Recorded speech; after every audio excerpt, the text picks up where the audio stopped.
we want to talk about how to increase the absorption of vitamin D. It's not just a matter of just taking more vitamin D or just getting a little sun. And there's other things that you can do to increase the absorption, because vitamin D can greatly help with inflammation, with your mood, with insomnia, with sleep apnea, okay?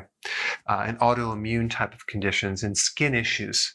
Now, one really simple thing you could do is press on your breastbone, this bone right here, the sternum, and see if there's any tenderness in there. There shouldn't be any tenderness in that bone, okay? And then you can press on your shin, which is in the front part of your lower leg.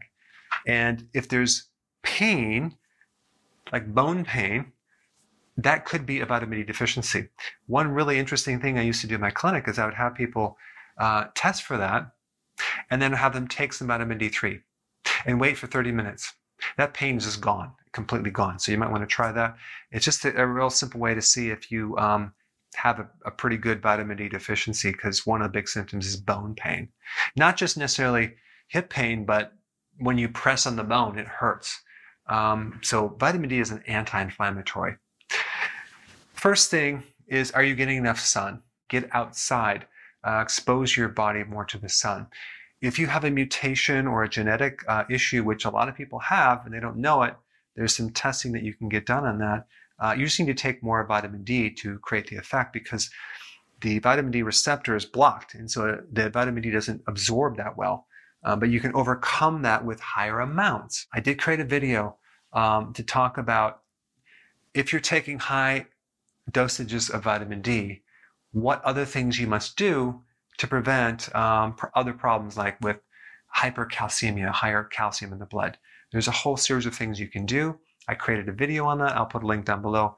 But it might be a good thing to watch that. Just because you want to take vitamin K2, you may not want to take calcium like dairy when you're taking the vitamin D, because we don't want to increase more calcium in the blood if we're doing this type of therapy. But zinc helps the absorption of vitamin D.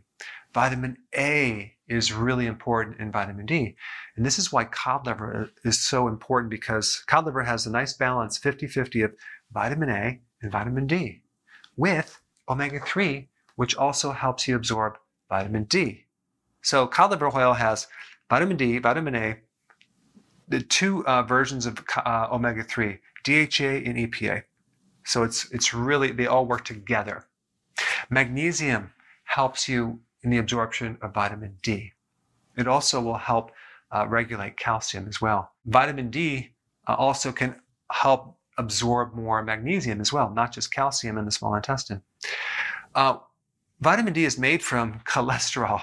So if you go on a low cholesterol diet or a low fat diet, you could starve off the raw material to make vitamin D, or even give you vitamin D. So the cholesterol is in your skin, and your body then can convert it from the sun. So we don't want to lower cholesterol. And by the way, there's certain drugs that actually block vitamin D, and statin would be one of them, because statin blocks cholesterol. So your vitamin D levels plummet. Well, guess what you're going to get? Inflammation and pain. One of the big side effects from statin is muscle pain. Probably because also you're starving off the cholesterol to make steroid hormones too, and the muscles kind of go downhill. When you take vitamin D, you should take it while you're eating some fat, because it'll be absorbed a little bit better, because it's a fat-soluble vitamin.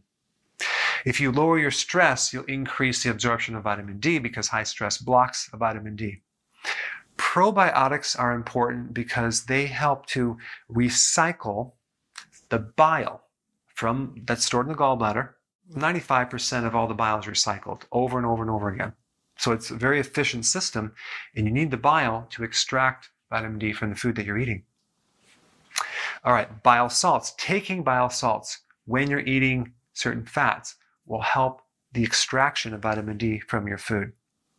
Intense exercise can help increase the absorption of vitamin D.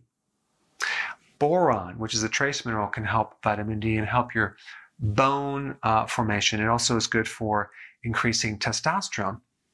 Vitamin K2 is really important with D3, because they both work together in the balancing out of calcium.